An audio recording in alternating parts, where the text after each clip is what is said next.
Kita pernah baca hadis Islam akan memerintah.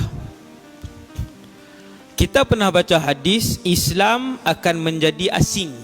Yang mana satu ni? Hak betul mana satu?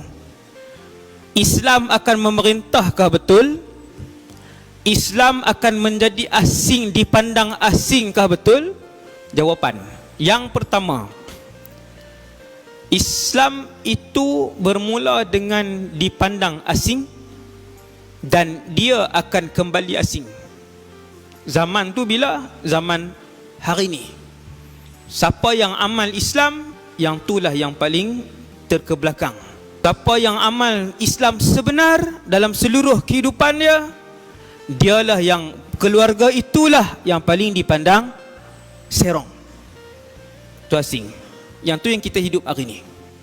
Kemudian Islam akan memerintah, Nabi sebut, sehingga tidak ada seinci pun kezaliman di atas muka bumi Allah. Ini seluruh ni.